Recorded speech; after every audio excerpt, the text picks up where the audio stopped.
Time now for the Historic Racing News Podcast. Here is your host, Paul Tarsey.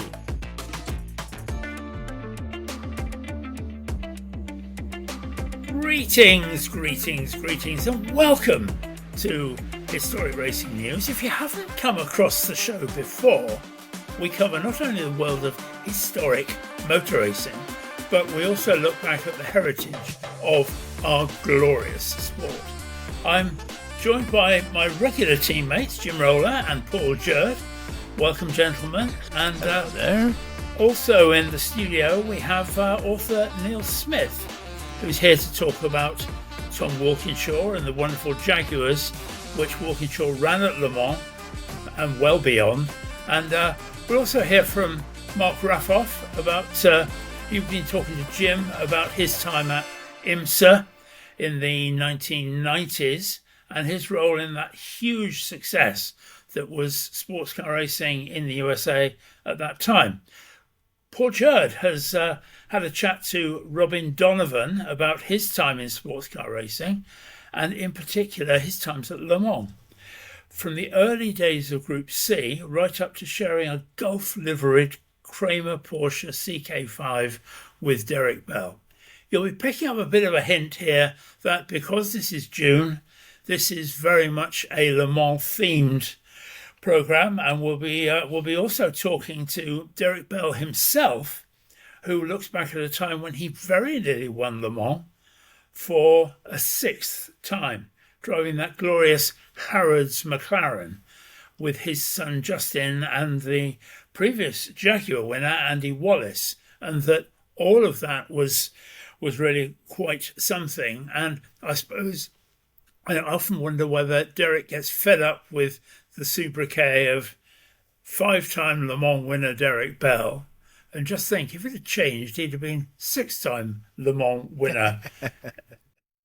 I thought it was also especially appropriate, and too bad bad thinking on my part. We should have gotten Neil together with Mark, because what Mark is going to talk about dovetails very nicely with a lot of what Mark talks about as far as the Jaguars and Walkinshaw and Tony Dow and many of the people mentioned in your terrific tome. So glad to have you aboard, Neil.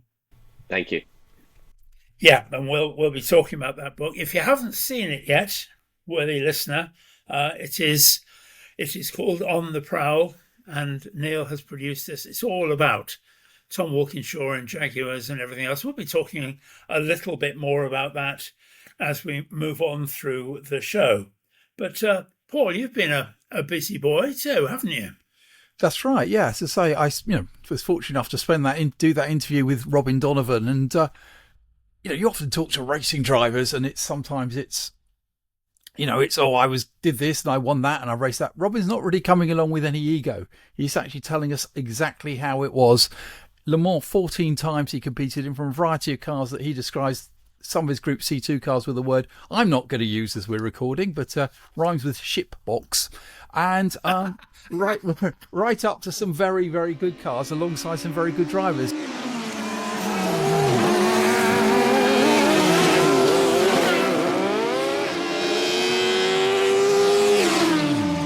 Robin, fantastic to have you with us. Thank you very, very much for coming on. And it was only really when doing my notes for this, I realised that your first Le Mans was also my first Le Mans in 1986, that you were there in the C2 car, the Barden. But I hadn't realised that the Don part of the Barden is to do with you. Yeah, that's right. That's right. John Bartlett, the other chap, we decided coming back from Monza one year that we need a car of our own, and we had we knew that the Arundel was for sale, so we got hold of the Arundel through a lot of various different means to get the money to get it, and then decided that we needed to call it something. So of course I suggested Don Bar, and then Mr. Bartlett said no, it has to be a Bar Don. So I thought, okay, right, well, fair enough. I hadn't realised that was where the name from. But Yeah. you missed the test day, so the qualifying was literally your first time at Le Mans. So Yeah, I believe you just got taken round the circuit to be shown the way, basically, yeah, before that's everything right. kicked off. Yeah, Richard used to. He had a little hire car, and we went up along the circuit. Amongst all the um, uh, bicycles and lorries and trucks and things. And he showed me the way, and then he stopped at one point, um, just before the kink. Well, quite a long way before the kink, and said, "Right, I would, sorry, if I could just jump in, of course, this is pre-chicane, isn't it? This is the full oh, Mulsanne in all its absolutely, glory. Yes. absolutely, that's right." And he said, "Well, see here, this is the hump before the kink, which was still what seemed like miles down the road." And he said, "You count to at 200 miles an hour," because I'd never been 200 miles an hour in my life before. He said, "When you go 200 miles an hour, you go over this hump and you count to three, you go 1, 2, 3, turn, and you should be right on that kink." And so I thought, oh yeah, right, well, yeah. And then in the actual qualifying, there was a lot of problems with that car, and I only got to do it in the dark. So For my for first the first time was time. sort of, yeah. Whoa. So I'm trundling down this Mulsanne going faster than I've ever been in my whole entire life, um, just waiting for this hump. And it finally came, and I just went 1, 2, 3, turn, and yeah, and it went through. But of course, you had to do it flat out. Otherwise, you'd have a very bad lap time. And as it was, I had a very bad lap time anyway. But I think that was a lot of other problems as well. I can recall watching during the race with the car of you guys. I think you had huge clutch problems, if I remember. I can vaguely remember the car up on you just trying to get it away, just to get it back onto Oh yeah, track. it was a nightmare throughout, really. And it seemed to spend more time in the pits or stuck on the track, and we all used to rush out. And I think I can remember Nick Adams was in the car, and he had stuck somewhere, and we all had to rush out, and of course we wanted to hand him spanners and things to try and fix it, but of course you're Ooh. not allowed to. And so we were shouting and screaming, but he managed to get it going again. That's which is what you want, isn't it? Someone who can actually be Yeah, yeah, creative out there. And say you there was quite a bit of C2 in those days because you were in the Barden, in an Argo, in a Tiger, and yeah. then a couple of years with Chamberlain Engineering in a Spice, and the Spice was the car to have at the time, wasn't it? It was, and that year, the first year with Hugh, wonderful chap, um, was kind of pretty exciting because he was the current world C2 champion at the time. And we did have a very quick car that year. And all of a sudden we were up in the mix of it, really. And we could have so easily have won C2 that year. Um, uh, Piper was in the Texas car, and he was ahead of us, but he had some major problems. And we were calculating in the pits towards the end of the race, where we could pass him because we were just going so much faster than he was going. And so we were all getting very, very excited that we thought it would be about 1 o'clock or something when we'd actually pass him. Um, uh, and then we had a few difficulties of our own, and we managed to overcome those. And then it got really towards the end of the race, and we were all getting very, very excited. And as you were going onto the Mulsanne, you could see him in the distance. And then the next time you go onto the Mulsanne, you could, he was a bit closer. Just And we were slowly just reeling him getting, in, yeah. yeah, that's it. And we were just so excited. And then Rupert de Hennings went out towards the end of the race, and the engine blew, and that was it. All gone. But Nothing, no result, nothing. But that was Le Mans in those days. The reliability was very, very Well, different to today, that's wasn't it? right. You go to Le Mans now, and a large proportion of the cars finish, whereas in those days they didn't, and it was just to keep them going. It's the same in Formula One. A lot of them used to break down, so it's a different world now, really. It very much is. I can remember going. I think I try to remember one year. I think I was there. There were 17 finishers, Yeah, which you wouldn't that's it. believe that these days. Yeah. Yeah, that's pretty normal. That was pretty normal.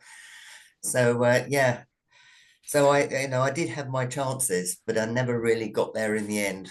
I was going to say, reading the book, there's a moment, and I think it's in 1992, when you almost have this sort of epiphany, because you're with Kremer, and Yeah. suddenly you realise this is what a good car feels like at Le Mans.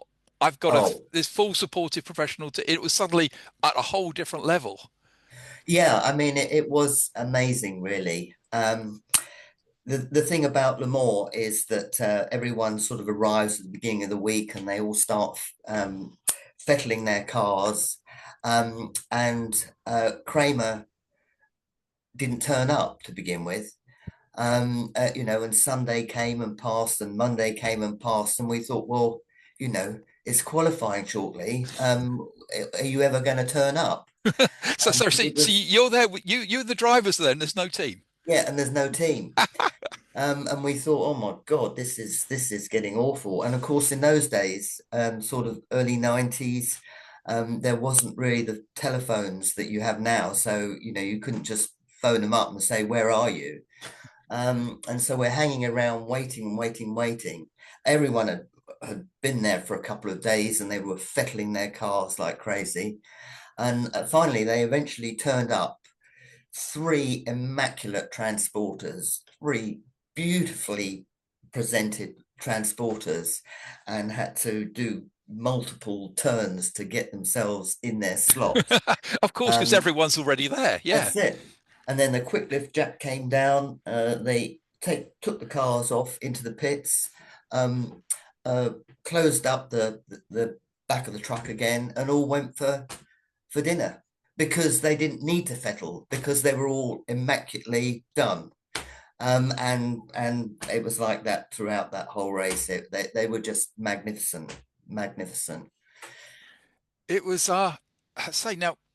I was going to say you were there with Charles Ricketts and Almo Capello. I remember Charles from British Formula 3, and Almo was a bit of a stalwart at that time. But I think you became a bit of a 2-driver team rather than a 3-driver team. Well, yes, sadly, in a way. I don't really know exactly how that happened, but Charles, it was wet, and Charles had this amazing spin from Dunlop. In those days, you didn't have the chicane, so you went round down Dunlop Corner and went just down the hill to carrying a lot of speed. Yeah, that's it, carrying a lot of speed. And he had this colossal spin at great speed, and nearly hit everything, but didn't quite hit anything. And we were all going, we were thinking that Erwin would bring him in, Erwin Kremer would bring him in, but he said, no, he stays out. So he stayed out for the rest of his stint. But sadly, that was the last stint he did, because he did sort of get his helmet on, ready to go again. The next time it was his turn, and Kremer just went, we'll try without him. And we did the whole race, the rest of the race, just me and Almo, the Italian ox. He was great. You must be just double stinting it, I'm assuming. We were. It was like the good old days, I suppose, when it was 2-driver team. But it was incredibly good fun, although it did pour down with rain for most of the race. So it was all a bit scary, in my first time in a 962 and all the rest of it. So first time in a car with ground effects, which obviously just convincing yourself that you can carry that speed through those corners. Yeah. It was a whole different ball game, really. And I had a problem. Well, we had full telemetry then, and Oh, no hiding place. no, that's it. And Nielsen, who actually won in a Silk Cut Jag. Oh, John Nielsen, the Dane, Yeah, yes. that's it. Yeah. He was looking at the telemetry because he was in the team as well. And he was looking, and he saw that I was very slow through Indianapolis. And he said, "This is where you said." He said, "You're fine everywhere, but Indianapolis, you're too slow." So, well, how do I go faster? And he said, "It's all down to the ground effect. Because you're coming into Indianapolis at over we had it on the speed trap, 217 miles an hour we were going into Indianapolis. That'll do. And of course, those days there wasn't the runoff area so you were just aiming towards trees. And he said, what you have to do is a slight lift, balance the car up and floor it, and the ground effect will take you through." And I said, well, yeah, easier said than done. But it did work. You just had to have larger things down there than I've really got. But it did work. It did work. That first time, though, must have been pure faith and holding on. What it was in those full ground effect cars, you just had to have faith that the car would do it, because it was almost beyond what you can imagine. You just had to floor it and hope for the best, really. That's right. And with Kremer as well, I know it was the 962, and it was to the end of the 962 era. And, the rules were a bit, I think, balanced and twisted towards some of the other categories by then. Yeah, that's right. But still, what a car to drive. Oh, yeah.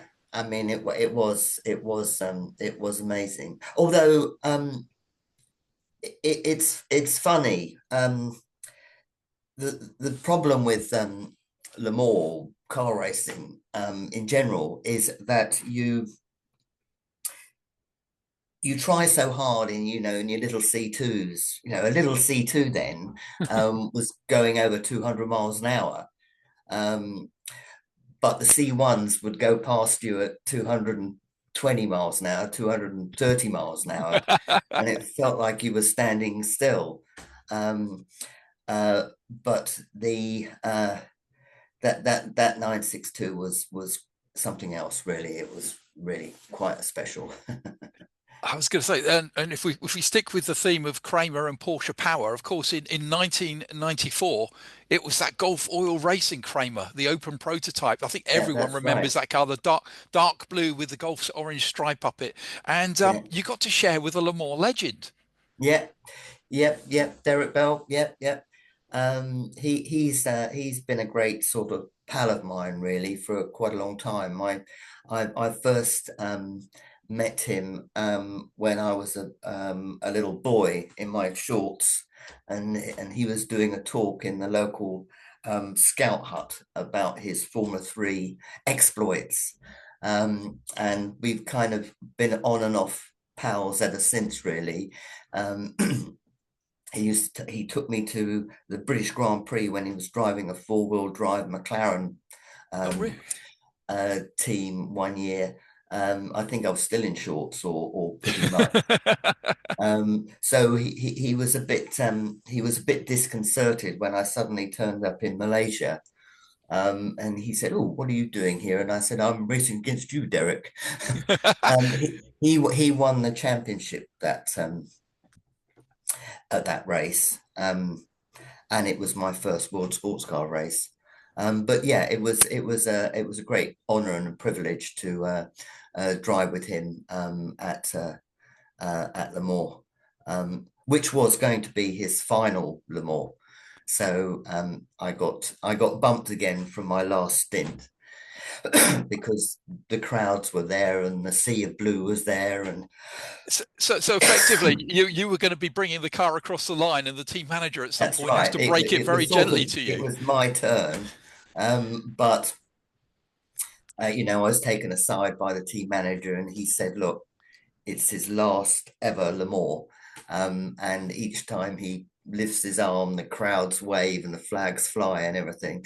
So so you've got to let him go for his last one.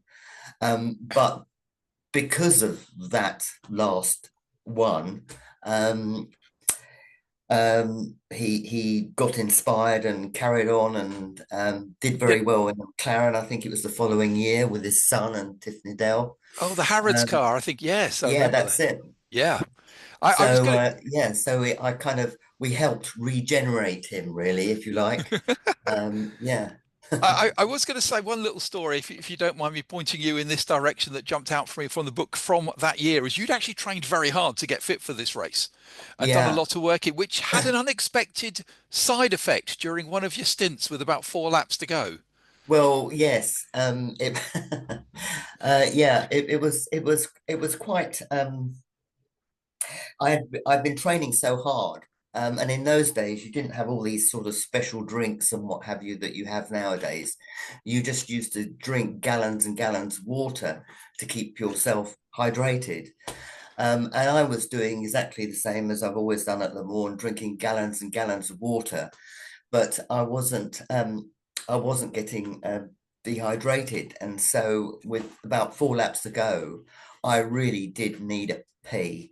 So I, at 200 miles an hour, I radio in and say, look, I got to stop early because I'm busting here. And Graham Lorimer, the team manager, said, no, pee in your pants, but you upset the whole schedule if you come in early. Not what you wanted to hear, yeah. So, oh God. So I seemed to be getting faster and faster at this stage. And I lasted about 2 laps and I was just absolutely busting. And he said, no way. You have to stay out. Just pee in your pants. And I thought, well, yeah, I can pee in my pants, but and I suppose that's acceptable because lots of drivers do it, but I'm going to leave a puddle for a living legend, Derek Bell, who was in next. And it wasn't really what I wanted to do. So yeah, they were the fastest laps I think I ever did in that car. I was going to say, and that was it was your best finish, 6th overall. Yeah, it was good. I mean, we had the problem was that car could have done so much more because it was it was just such a new car. It had all these stupid problems. There's nothing like drive shafts packing up or anything like that. It was bodywork coming off. It was headlights went out on the Mulsanne at 220 miles an hour, that sort of stuff. And we lost about 40 minutes in total extra time in the pits with these small little problems we were trying to sort out. And Le Mans is all about staying out the pits, isn't it? That's right. Keep going round and round and round. That's it. But yeah, it was. I was going to say after that it was into the GTs, and I was going to say your final Le Mans in 2001 in a 911 GT3 RS. Quite late on, the car wasn't in the race, and it was just down to you to go out and do a lap that was going to get it within that 110%. Yeah, no, it was really, really complicated. It was the car was overweight massively, and from just a few years before starting on the front row of the grid, we now looked as if we weren't going to actually get to the race at all. And I think the lap that I did to qualify the car, I don't think I think I must have held my breath all the way round the course to get it in the race. And as it was, we had to lobby the ACO to get the other gentleman, because I was the only kind of pro there really, and it was a couple of gentleman drivers that were driving, and we lobbied the ACO and they allowed us to start. And they couldn't put us on the back row of the grid because we were already there. So, yeah, no decision to be made there then. Yeah. So that was good. It was the King of Spain's car, incidentally. And I did manage to destroy it on the Mulsanne. So you finished your final Le Mans with a bang. Yeah. I went out with a bang, as it were. I was just looking both though across those 40 things. You mentioned that you drove with Nick Adams, a C2 champion. Amo Capello, we've mentioned. Derek Bell, we've mentioned. Jean-Pierre Jarier, Formula Yeah, One star you shared with. There were some fair old people sharing the car with you. yeah. I mean, um, it it doesn't really affect you driving with sort of legends, if you like, in that they're all pretty ordinary blokes, really, and they're all very nice. And when you're in the same car, it's not as if they're going a lot quicker than you. And quite often you're going quicker than they are. So it is a bit of a different world, really, if you're in a good car. I mean, in the when I was driving for Kremer, I had Eddie Irvine behind me in the Toyota, which eventually came second. And but he catch up a little bit one lap, and then I'd go a bit quicker the next lap, and we were all fairly well, even Stevens. The thing about I think I was trying to say that earlier. Thing about driving a good car is in a way it's so much easier. It's so much easier than driving a lot of the shit boxes that I've driven as well. Technical term, It's so yeah. much easier, and it's so much. It was hard. My last race in that Porsche was harder to qualify that car than some of the other cars that are easy to drive and are Harder to put it on the back row than some of the yeah, cars that have it's been right harder to up the put it on the front. back Yeah. row than some are to put on the front row. It just says so much. Robin, thank you so much for coming on. And literally, we could talk for hours. There's so many stories Yeah, that we could explore. But I will say, The Pits and Mulsanne by Robin Donovan, Ford by Derek Bell, is now yeah, available. I got my copy from Amazon, and normally, the intention I was going to skim read it for this interview. We actually had to put the interview back because I was enjoying reading it so much that I read it properly. So go track it down. It's £18, very well spent, and stories. There's a story in there that we're not going to tell. To go and read the book about going for chips in a single seater 4-up. It's amazing. No other race driver, I'm convinced, would have done that in history. Robin, thank you so much for coming on with us. Much appreciated. And you are actually going to be at Le Mans this year. yeah. I go every year. I still look after lots of VIP guests there, and I've got 30 this year. So yeah, so it's a week's time, and I'll be off to France again. Fantastic. Thank you so much, Robin. You're listening to the Historic Racing News Podcast. Now, as I mentioned, that we have Neil Smith with us, and that he's written this brilliant book. And I have to say, Neil, that I always try and avoid books which I classify as "and then we went to Monza," which are just books that talk about, and Monza, we did a 2 minutes 28.6, those kind of books, because one tends to run into the other. But it is a great book. And have you always been a Jaguar fan? I've always been a Group C fan, Paul, and it just so happens that there's been plenty of books written about, the Porsche 956 and 962s, which would be one of I'd say there's three iconic Group C cars, that Sauber C8, C9, and C11 family being another one. There seemed to be a little bit of a gap in kind of the literary coverage of the Jaguar Group C cars. There's a few books out there that have come at it from different angles, but it seemed to me that as I was getting more into researching this, that there was so much story behind this, that really needed to be told, and the way that Jaguar history dovetailed with Group C and IMSA GTP history, it was just so fascinating. And I just wanted to start kind of exposing some of those stories and avoid that, as you say, and then we went to Monza approach, because the races were interesting at times. At times they were kind of boring as well. Group C had a little bit of a tendency to turn it into kind of fuel-saving races. But behind the scenes, the characters like John Egan and Tom Walkinshaw and so many of the drivers that drove for TWR, that's where a lot of the kind of the really fascinating stuff lay, and I wanted to kind of tease that out.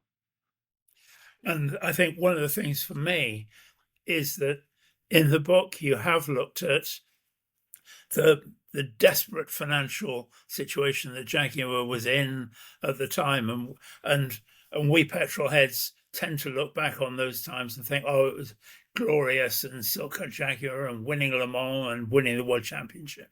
But actually, Jaguar was fighting for its life, and you've talked about the business end of things as well. Yeah, the fact that Jaguar was just such a tumultuous company, I think that's really fascinating, a fascinating piece of the history. And with a little bit of apology to all of the Jaguar fanatics out there, it was kind of a mess of a company, and it lurched from crisis to crisis. And those crises are some of the stuff that happened is just mind-boggling. Like I think of a situation where when Egan first came into Jaguar and was trying to understand what the heck was going on with one of their factories where a lot of the bodywork was being done, and they discovered that there was actual criminal activity happening in terms of who they were hiring.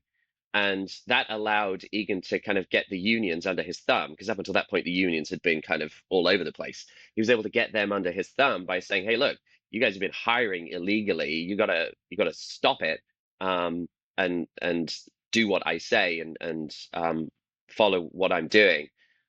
So those kinds of little stories it was just so fascinating as I was going into it. And I think too often within the world of automotive history and motorsport history, we put on the rose-tinted glasses, and we look at all the great periods, which are fantastic, but have been covered in incredible depth. And I wanted to cover the good and the bad as well.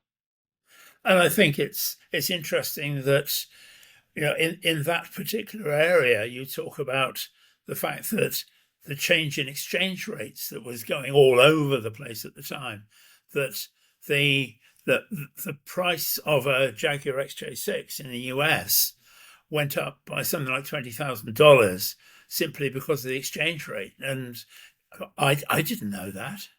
Yeah, and I don't think John Egan at the time was really paying as much attention to that as he should have been, and that's why literally within a few months, but I think before Jaguar got their second win with TWR at Le Mans, is when the company became part of Ford.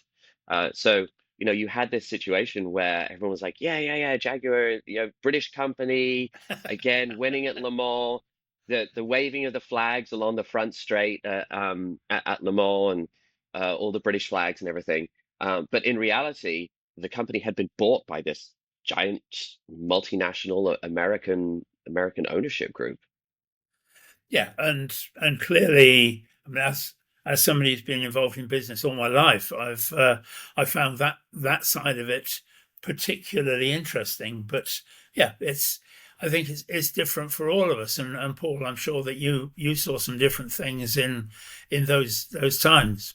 Yeah, because my first Le Mans was '86, so I just sort of jumped right into the depth of it. But basically, I think that was actually the first time they were there in Silk Cut livery, from what I remember. I will put up my hand at this point in saying I was a complete newbie to this. I was not into motorsport at all, and that's what set me off.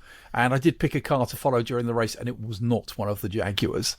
But I think, as you say, that business side of it is fascinating.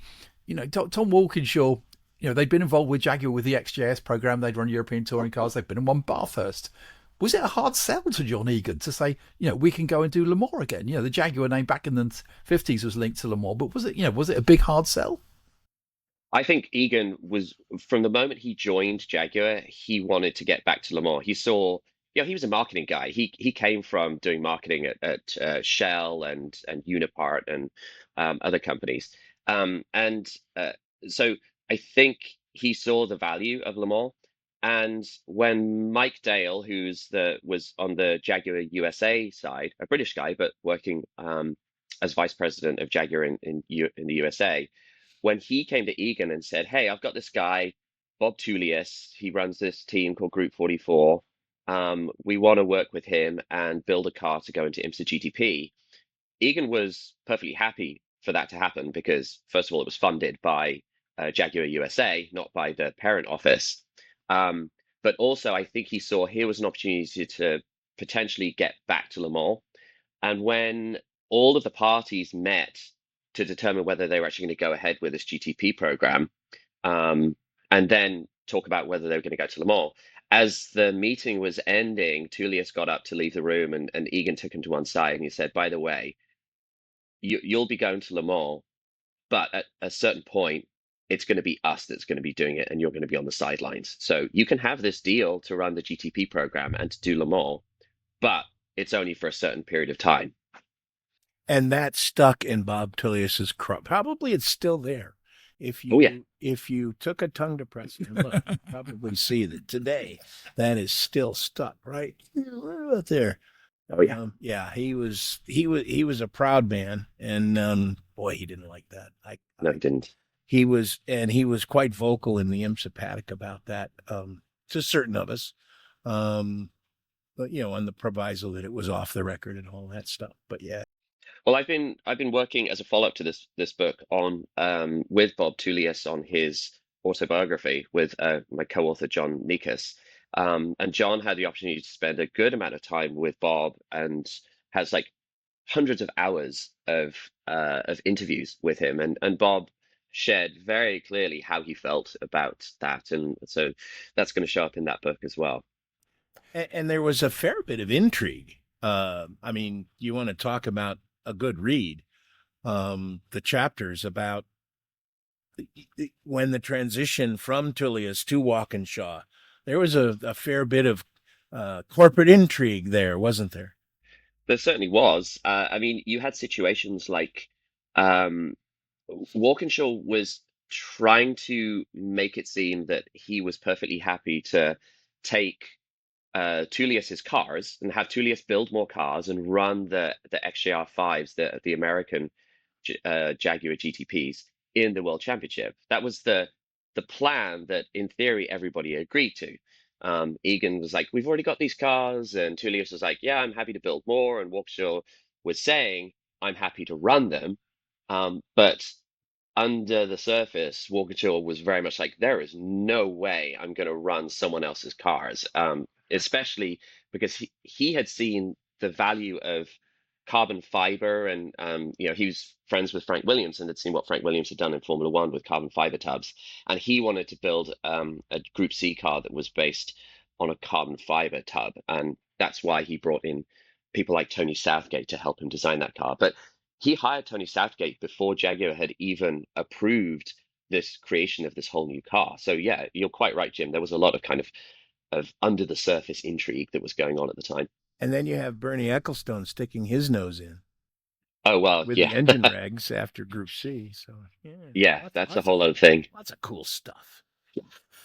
Yeah, and that's I think one of the reasons I love the book is because it covers so many different aspects of what it was about, and that we had Group C, which was unbelievably popular, and okay, these days that sports car racing is going through a great, wonderful renaissance. But when you think of some of the desperately dire entries that we saw at Le Mans and the World Sports Car Championship under its various different names, they have ship boxes. Wonderful.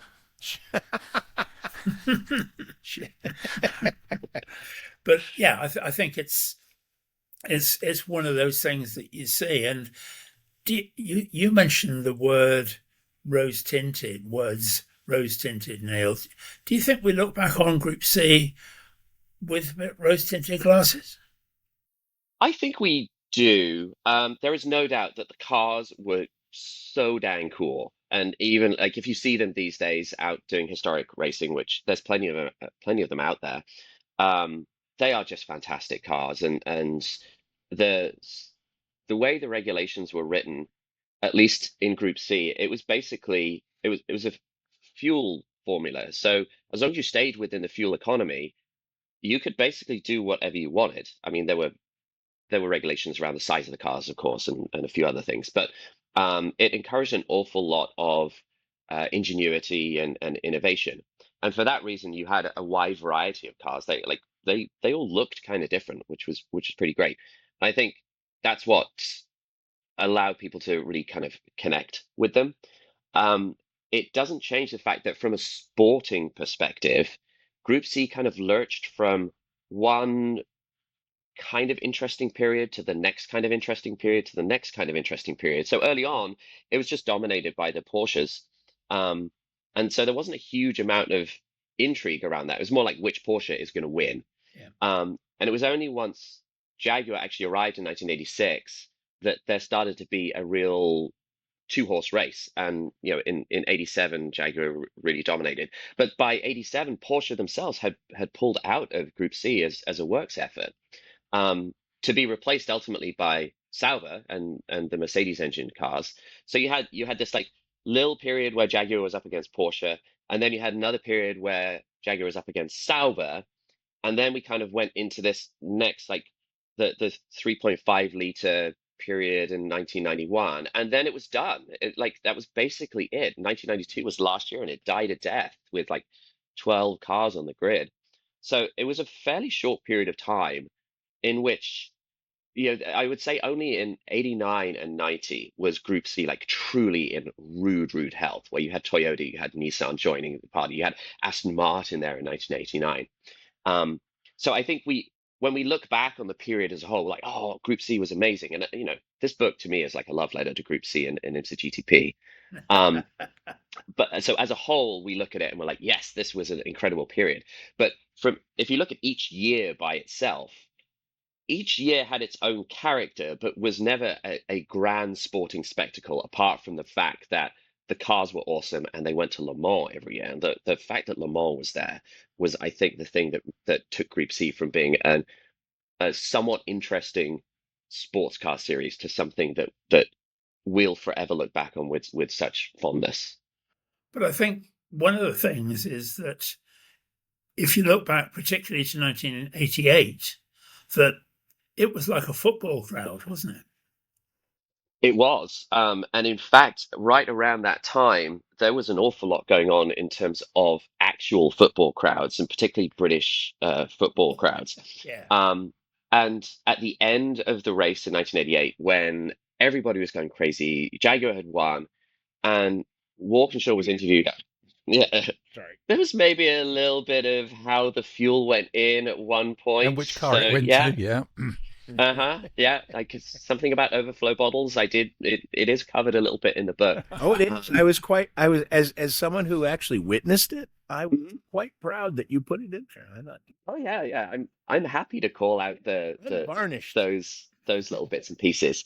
But yes, at the end, after he had won by whatever means necessary, he was being interviewed, I think, by Radio Le Mans at the time, and he said, look, he pointed to this crowd of a predominantly British crowd waving the flags and drinking the beer and certainly, having a great time. And he said, look, you can have hundreds of thousands of British people come together at a sporting event and it go very, very well and everybody have a great time. There's no need for violence. And I thought that, that was an interesting thing for him to say at the time, to just highlight just the passion and the joy that moment brought.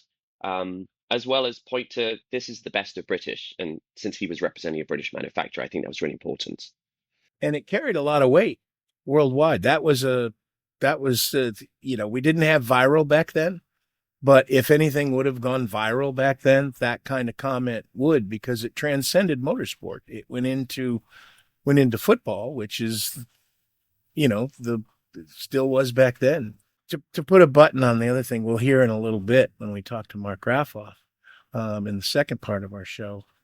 Everybody did that back then. Everybody played fast and loose with the dump tanks. Everybody did that. That's true, yeah. Although Walkinshaw, it is always known for having a history of looking for all the loopholes, all the little places where he could play play fast and loose, as you say. There's a little anecdote in the book about during the touring car period when he was running the XJSs.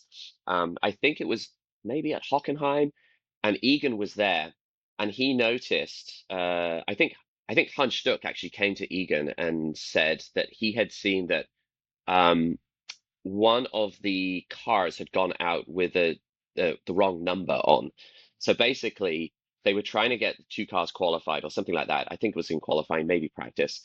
And because one of the cars had a mechanical issue, Walkinshaw said, well, look, we need to get a time on the sheets for both cars. So he changed the number on the car that was running, sent it out, got the time, and Hans Stuck noticed it and went to Egan, told Egan, and Egan was like, this is not how we do business. Like, we will not be cheating. And he went to Walkinshaw and told him in no uncertain terms, said, do not do this again. If you pull this kind of thing, like, this impacts us as a brand. If anyone was to find out, that would be terrible. He said, I will not stand for that kind of thing. And Walkinshaw, he did back down in that situation. He's like, okay, I get it. I understand. I won't do it again. You're listening to the Historic Racing News Podcast. We'll be back to question Neil and put him through the ringer a bit more a bit later on. But for now, thank you very much indeed, Neil. And we touched on Derek Bell, and that, as I say, he was out there in the Harrods McLaren. I was going to say a few years ago. It's an awful lot of years ago now, but that's just a sign of the times. But he shared a few thoughts with me back then. I wasn't going to do Le Mans in 95, and so I wasn't in that mode. And the strangest thing was, I knew that Justin and Andy were driving the McLaren, and it was great to watch. And I was still doing stuff in America. I was still racing quite heavily, but not doing the 24 hours.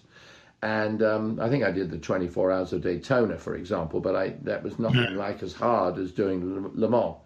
And it wasn't a jewel in the crown. It was important, but not that important to me anyway.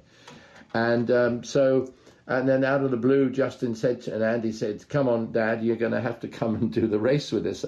And about 4 weeks before. Now, I was in moderately good physical shape, but it was a mental thing, strange enough. And I went, oh my God, this is now May. I'm racing in 5 or 6 weeks. And I've got to get myself in shape. And I haven't done that natural build-up, which I used to do. I went to Le Mans in a different state of mind, feeling that I was short-circuiting it, and I wasn't going to do well. A little, and of course, obviously, we knew the McLaren had never done 24 hours. I thought, well, what chance have we got? Oh, well, let's do it. It'll be great. It'll be a fabulous car to drive, great team, and lovely to drive with Justin and Andy, to be honest. And so that's how it came about. Racing at Le Mans with your son, Justin, that must have been pretty special. With Justin, it was just a wonderful opportunity. I mean, he was going very well in the car with Andy during that season. And, he didn't make mistakes as far from what I recollect. As far as driving with him, it was a wonderful opportunity. They did. It took quite a bit of convincing for me to do it with him, but it was a lovely experience to drive with he and Andy. I mean, both British, and we did far, far better than we thought. I think that's the highlight of the thing, was the fact that we even finished. Yeah, you took the car over, if I remember, sort of having gone through that horrible wet Saturday night, and you had a matter of seconds lead over JJ Leto, who was, of course, driving the car that went on to win. Yeah. And how do you feel at a point like that? Is it, I'm going to win this and therefore I'm going to drive my heart out? Or is it that I think we're going to lose it, but I'm going to go down fighting? I was a wee bit younger then, but I was still bloody old for a driver. And I knew that JJ was in the other McLaren. And I knew he was a Formula One driver and all his history, and he's always damn quick. And was really, I always say it was the works car. Ron disputes that, but to me it was the works car. Yeah. And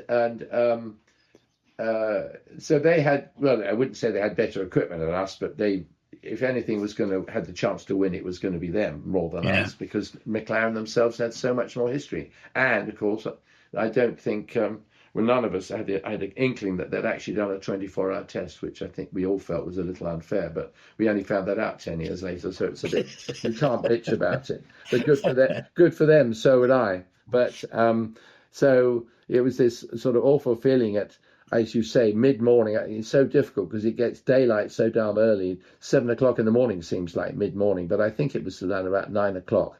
I got in the car, and the car was still running beautifully. And I went out, and I seem to recollect, I knew Leto was behind, but the problem is by the time you have to, it takes you a lap to get up to speed. And then, so you come by the pits once, you still don't know what the gap is because you haven't been by before. So it's almost 9-10 minutes before you're told, hey, old man, you better hurry up here. And I went by, and I didn't get that message to go quicker, but I got the gap. And I think it was like 26 seconds or something like that. And I went, oh, my gosh. And to answer the original question was, how did you feel about it? Are you going to throw it all to the wall? But I never thought about the victory. I just thought about not losing that lead, which I guess is the same thing. But I thought, it's daylight.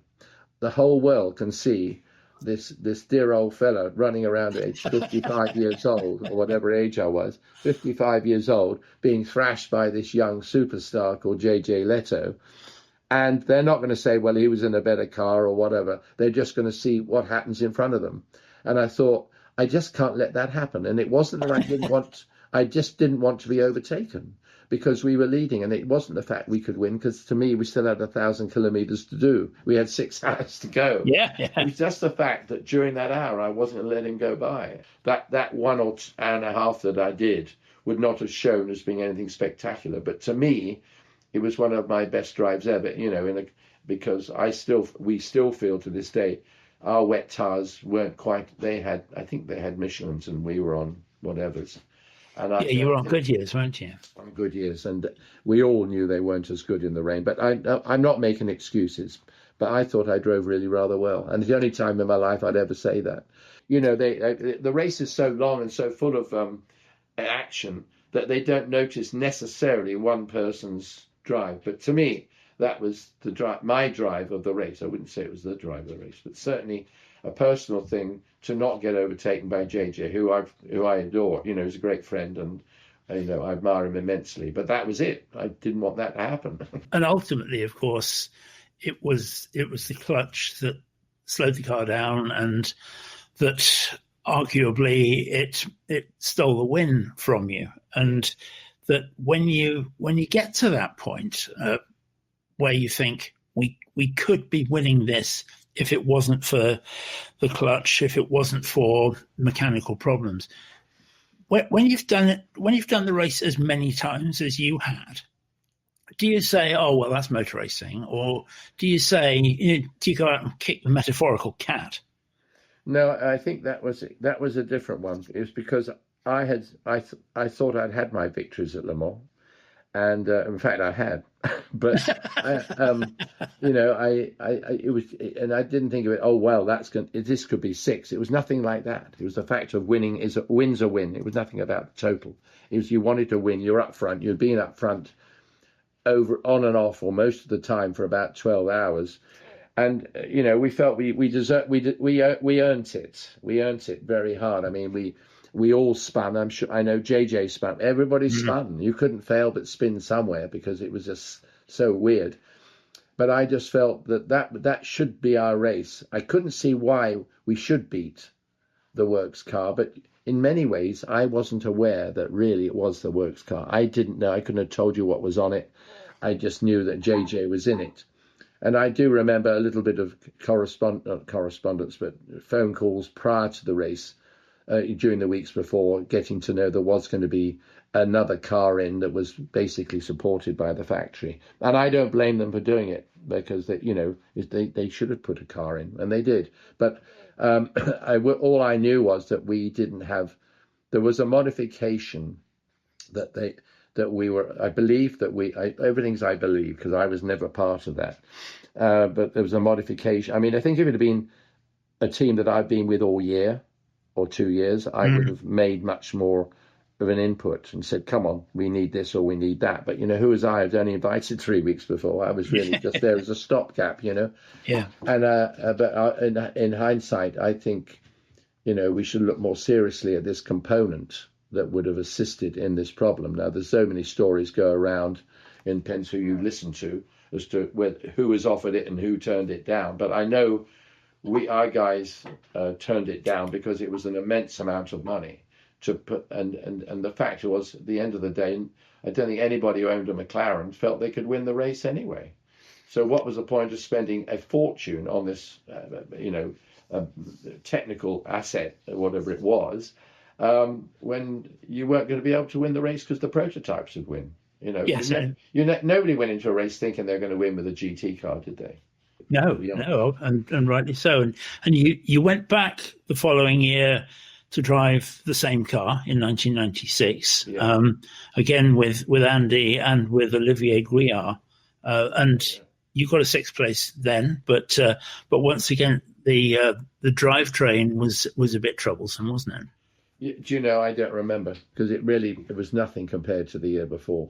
No, I've always got that feeling. Yeah, don't say I didn't put my effort into it because we did. But whenever I'm behind the wheel, I'll always do my best.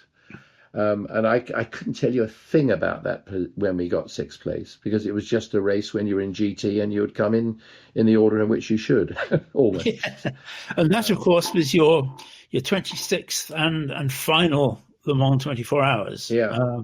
Just one question, which has nothing to do really with the GTR. For you, over those 26 years, what was the best time for Le Mans? The best time for Le Mans was the best time for me. Which, in all honesty, I have to think. Which in turn was for us and was in turn for Porsche. But I can't help people still rave on about those amazing years with Group C. And I think Group C was fantastic. And the public, I think you can go, it's not just Le Mans. People went to Brands Hatch, they went to Donington, they went to all the circuits in the world to see Group C. And, it was major public viewing. And of course, the drivers and the cars and the colors and the sponsors all became part of this amazing sort of PR circus. And we gave the world great racing.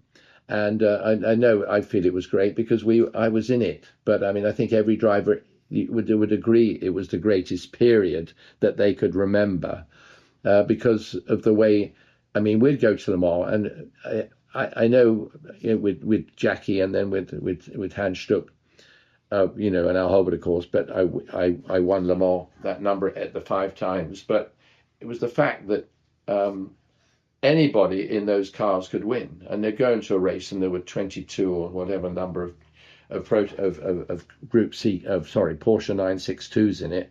Any one of them, and of course there were Jags in there, and there was Nissan, and there was Mazdas, and anybody could win because it was just great racing, and it was great to have those manufacturers in there. And I honestly don't think it's ever been the same because it's changed, but that's what happens in life. It was an amazing era.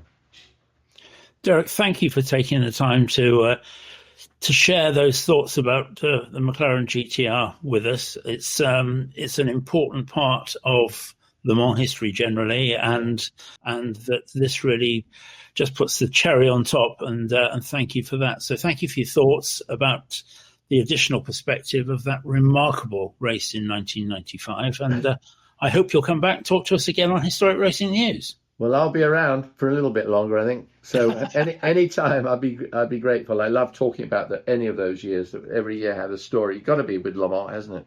There's always a story for everybody that goes.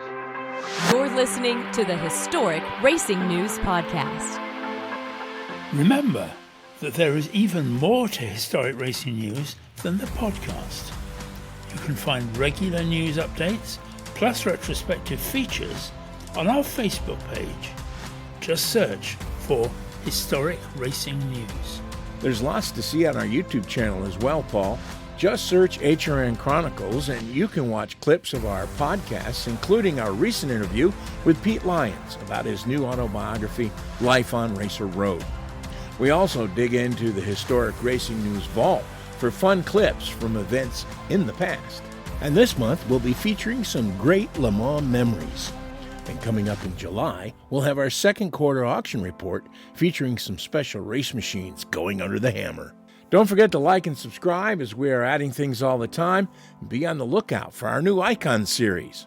If you've only recently found out about historic racing news, you can find our archive of all the podcasts at historicracingnews.com. So remember, Historic Racing News, where motorsport history lives. Now back to the Historic Racing News Podcast and Paul Tarsey. Welcome to our Part 2 of this special June edition of the Historic Racing News show, which is all about Le Mans, because it's June. I'm joined not only by the regular team of Paul Jurd and Jim Roller, but also by Neil Smith, who's written a brilliant book about the TWR Jaguar team in all its glory and some of its low points too. And Jim, I know that you've caught up with an old friend of yours.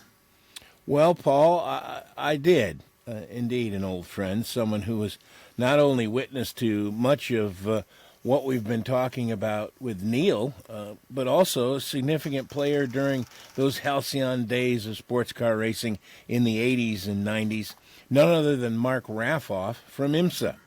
You may recall his first book, we reviewed it here previously, that he co-wrote with John Bishop's son Mitch, titled IMSA 1969 to 1989.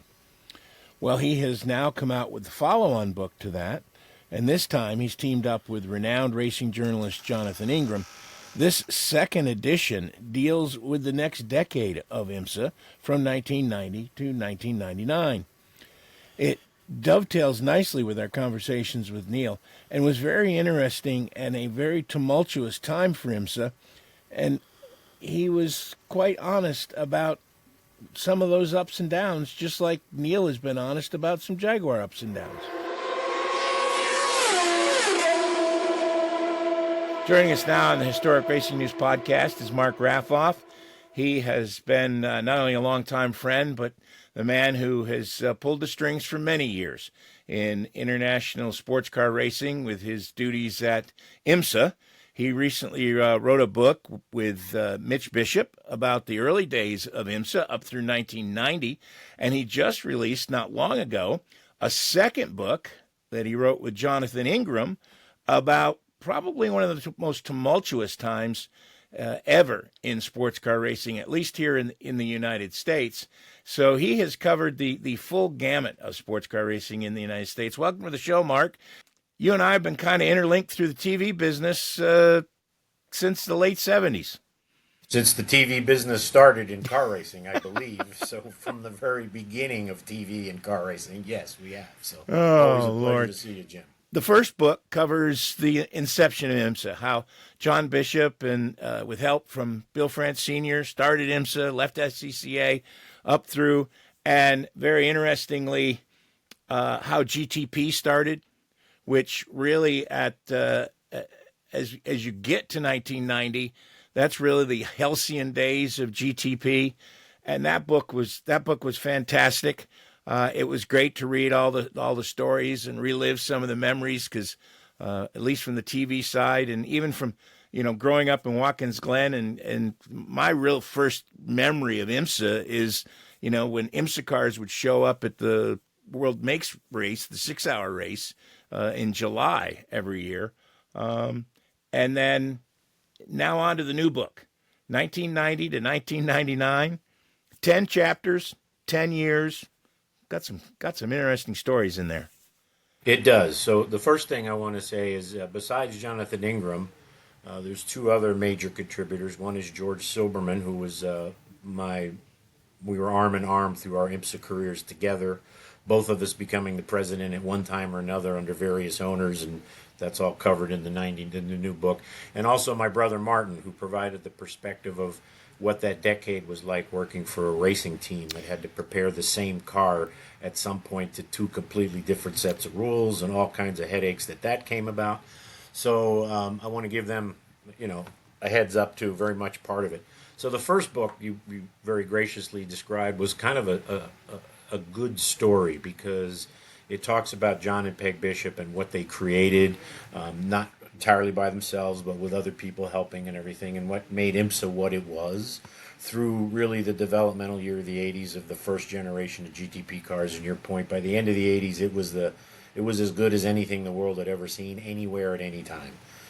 It also had issues at that point in time, and they all become resolved in this next book. So the next book's a completely different book. It's not necessarily a good story, but it's a story about what kind of went on behind the scenes for all the things that did happen to have happened. The company changed hands, 4 or 5 times in 6 years.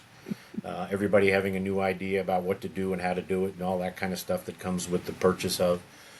So that was problematic. Obviously, some of the people involved were of questionable integrity throughout the decade. No, you don't think so? But what I tried, and we tried to do, is we used, again, the interviews with selected people and the perspective from different people from different parts of the world. So the thread through the book, besides what happened in each year in an overall sense on the racetrack and the significant things that IMSA was still able to accomplish when behind the scenes, funds were disappearing, all kinds of nefarious things were going on. Outwardly, the company progressed, which is even up to the very end with, Mike Gouet and guys like that with the Panos situation and 97, 98, 99, and Evans, very difficult times for the sport. But so the book is about that, and it's done with Wayne Taylor, who was probably one of the best marketing guys IMSA's ever seen. He's the only driver to have won a GTP Gen 1 race overall, a Camel Lights race, a World Sports Car race in 3 different kinds of cars and 2 championships, and a Grand Am DP Gen 1 and Grand Am GT Gen 2 overall wins. Only driver to ever do that over 3 decades. So, we used him from the standpoint of what was it like coming from South Africa at the very tail end of the first book with like $3,000 in your pocket to go drive for Julian Randles and Spice to where he is today. And that story starts in the 90s, and it's a great story about how smart, aggressive people can make great business in motorsports, and in particular IMSA. Then, of course, we used Rob Dyson. Rob Dyson was a kingpin player in the first book. He's a kingpin player in the second book, and he's also a kingpin player in the third book, which will come at some point, right? So Rob's perspective is from a business guy, a team owner, all right? And his dealings with people like Mike Cohn and Andy Evans and his feelings about what they were about or weren't about. And then I used Freddie Lienhardt from Switzerland, the Lista man, from a guy who comes from Europe to come race in the USA. What was his impressions of racing in IMSA for pretty much the decade when he came with the 333 Ferrari in 94. And then I used Bill Riley to talk about the Riley and Scott Mark III, and I used the head engineer at Dallara, Luca Pignaca, to talk about the 333 SP, which were the 2 significant cars of the decade, even though there were many others. And then at the end of the book, Michael Gouet contributed quite a bit in interviews about the last 2 years of ALMS being created, while on the other side, the people at Daytona were creating or helping create first the USRRC,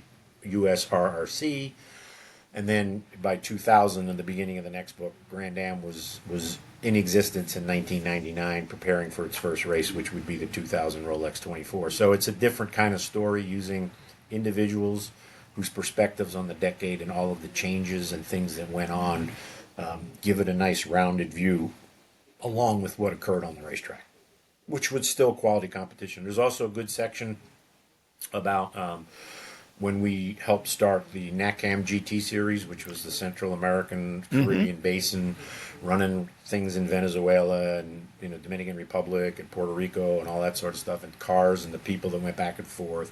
And also the fact that we ran 3 years in a row in Japan and helped at that point by bringing the Cunningham GT cars and the Leitzinger GTU cars and American Challenge cars over there to race against what was then the very beginning of Super GT. Right. You know, as Group C GTP in the U.S. went away, so it did in Japan with the JSBC. So they needed an alternative, and we brought cars for their manufacturers and teams to inspect and look at and race against. And essentially, what you see in Super GT today is probably what IMSA GT would have been like as well, had it continued with the tube frame, made here, our technology, our racing, as opposed to sort of gravitating more to the homologated car system. So the Japanese don't follow that. They still follow the same conceptual type of car that we had in the 90s that they were very attracted to. They did it all themselves, I'll say. Yes. The NACAM guys. We just gave them the support, the information, some process, and said, feel free to do what you want with it. And they did. And they did a good job in both places. Yeah. So as you said, this book starts in 1990 and on track, 1990, 1991, 1992. Some of the best racing. You had the Nissans, you had the Toyotas. Jags. The Jags, exactly. Fast 962 still around. You had a lot of stuff. Yost, Dyson. You had the Intrepid. You had all kinds of pretty cool stuff. You know, it was some good times. Yeah, it really was the pinnacle at the time of prototype racing anywhere in the world. I think that personally, I always thought that the GTP field and cars were probably better suited than the Group C cars. And the racing in IMSA proved it. But while that racing on the track was really good and very fast, very competitive, behind the scenes, John had stepped back, and in '89, I believe, Mike Cohn came in and took over. And is that part of what led to the end of GTP, or what? It's a two-part question. What was his stewardship like? But then secondly, why did GTP run its course? Just manufacturer interest? Well, I think there's a number of reasons. Everybody wants to say it was this, that, and the other. First off, the rules that John drew a drawing on his desk in 1980, I think. It's in that first book. I love it. It's and one of the highlights of the book for me. 3 pages of rules, and in 1993, all of that remained intact in the IMSA rules, virtually unchanged. The only thing we changed in a decade was the amount of power and the weight individual packages had as engines developed and things like that. But, you know, in 962 and 1993, it wasn't a whole lot different than it was in 1984, except in the engine and better better aerodynamics. So the main reasons there were a number of reasons. First off, in the late 80s, we were already well aware that R.J. Reynolds, Camel, was going to have to go. And we knew the date was 1993 would be the last year. And that was dictated by the federal government, not anybody being unhappy with anything. It was just that's the way it was going, okay? They were given one brand and they chose Winston. So that was that. So we knew that was going to happen. So we were faced with that challenge. Number two, if you go back and you look at the economics, I think in 1990 or 1991, domestic car sales in the United States dropped about 3 million units in 1 year. So there was an economic dip, which there always is, in the early 90s. That made people like Nissan and Jaguar and people like that take a second look at car racing, because all of a sudden they weren't working with the same economic base they had before. So a lot of people kind of throttled back, not just here, but worldwide. So there was this major economic impact to the automotive industry. And then I think finally there was a certain amount of unknown and not want to say discontent, but, you know, Mike Cohn was not John Bishop. And he wasn't really the guy who should have been talked into buying it. Okay? Right. And I think the other reasons that things changed was John's health was not that good at that point. You know, he had heart problems. Charlie Rainville, my predecessor as a race director, he had already passed away with heart problems. So there was a genuine concern about John's health.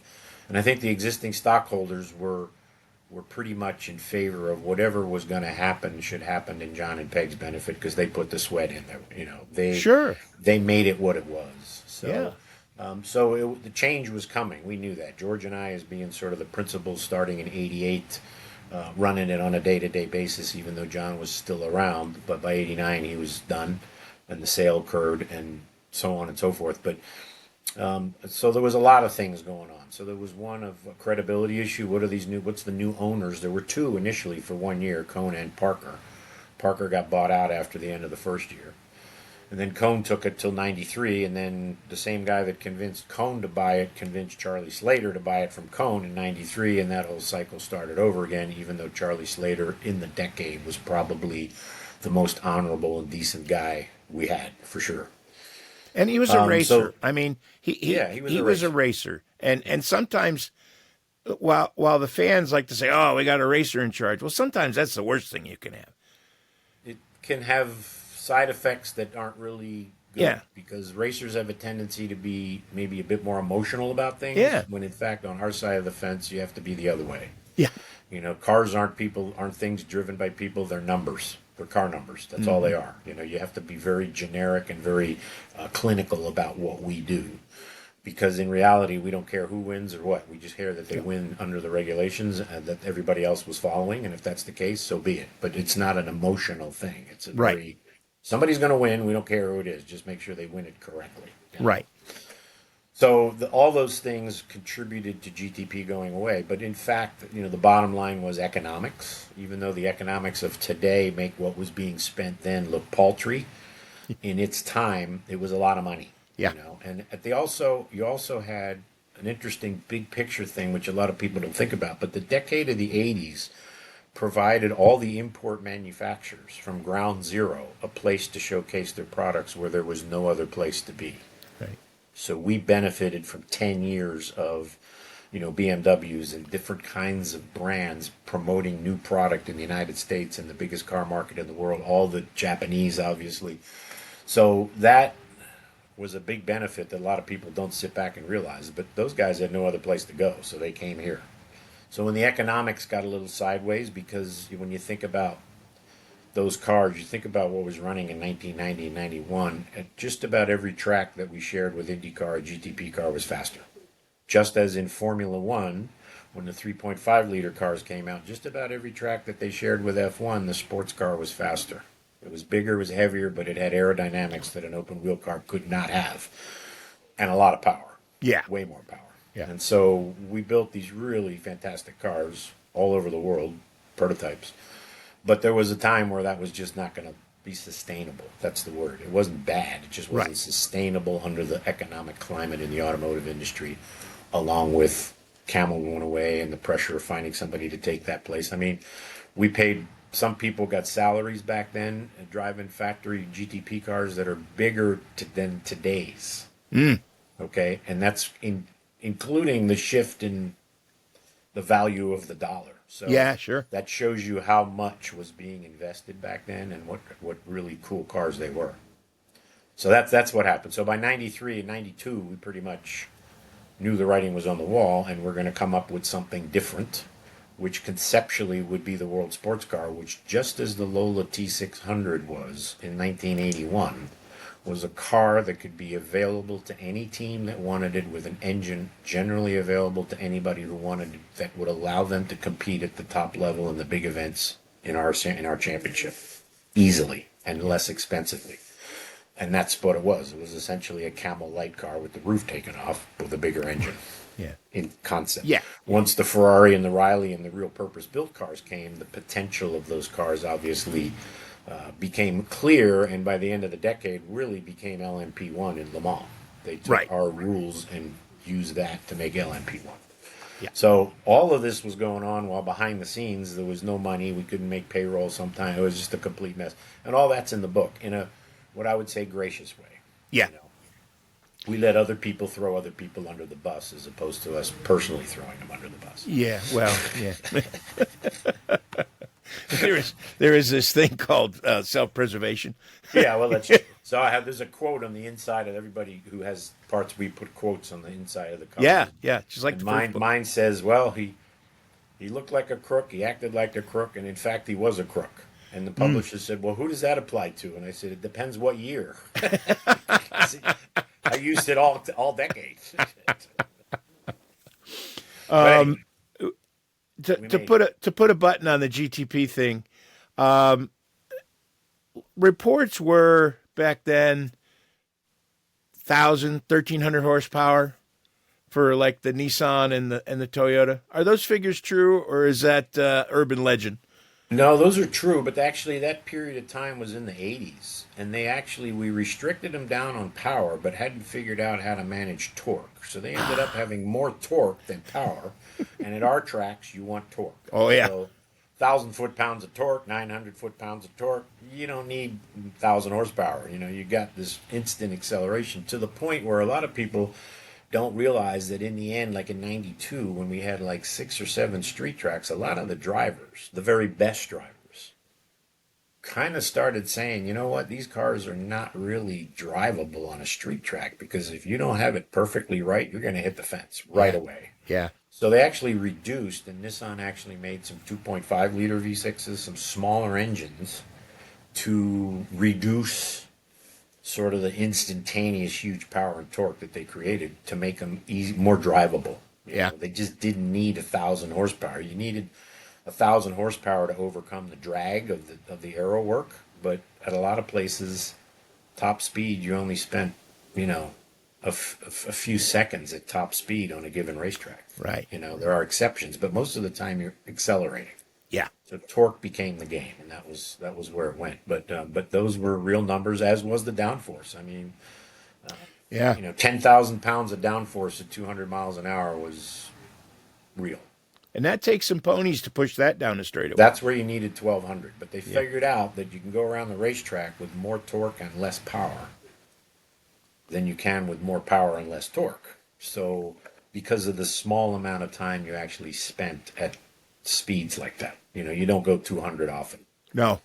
But when you have 7,500 pound rear springs in the back to keep the car off the ground, you got some idea what's going on there, You mentioned the 333 SP. Yeah. You and I have talked in the past about the Lola T600 being the car that really it wasn't the first GTP car to hit the racetrack, but it was the one that put it on the map. And the 333 SP really kind of did the same thing for the WSC concept, didn't it? Yes. We talked before we started recording. We both said how lucky we were to have lived during that era. And I remember the buzz and the enthusiasm and the electricity that Ferrari was returning to sports car racing, and then being able to be at that first test in Atlanta. What was that like internally? Did it feel like, we've got something good here? Oh, yeah. It definitely made the transition into that type of car. I don't want to say seamlessly, but it didn't miss a beat. We went from the Toyota Eagle GTP car and those big GT cars to that, and then Dyson's, Ford, Riley, and Scott's. And I bring in the Riley and Scott because, again, it was like the first GTP cars where there were Fords, there were Chevys, there were BMWs, there were multiple engines, Judds, all put into these same cars, which allowed independent teams from all over the world to come compete with us. The Ferrari by itself was, a lot of credit goes to Giampiero Moretti, who was a long-time OE supplier of steering wheels to Ferrari, but very good friends with Piero Ferrari and Luca Montezemolo, and his early efforts, and then us visiting them in Europe and talking about the concept of a purely customer car, not something Ferrari would ever race themselves, but a customer car. And of course, I think they ended up building like 45 of them, which made it, I think, at some point, one of the most profitable cars they ever made. Probably, yeah. But it was very advanced in the sense it had a simple but a carbon tub. It had a 4-liter 5-valve V12 that turned 12.5 easily.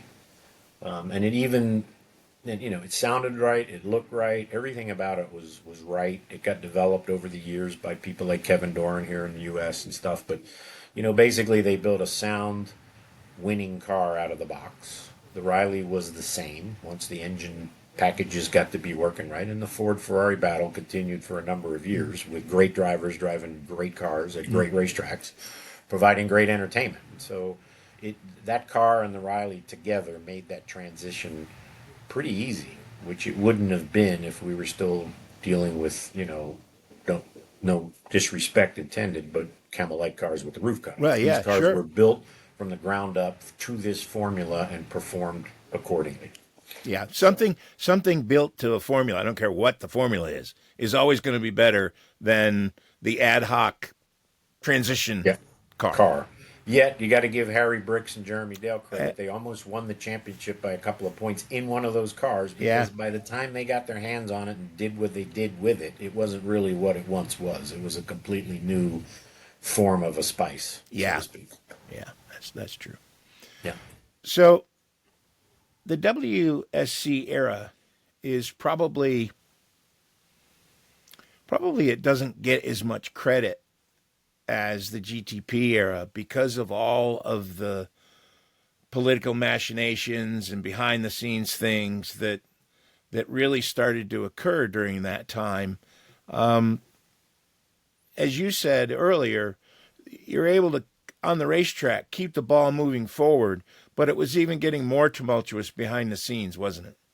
Oh, absolutely. It was difficult because, for one, you recall, with GTP, you had OE-funded manufacture programs and OE-funded marketing supporting programs of those programs.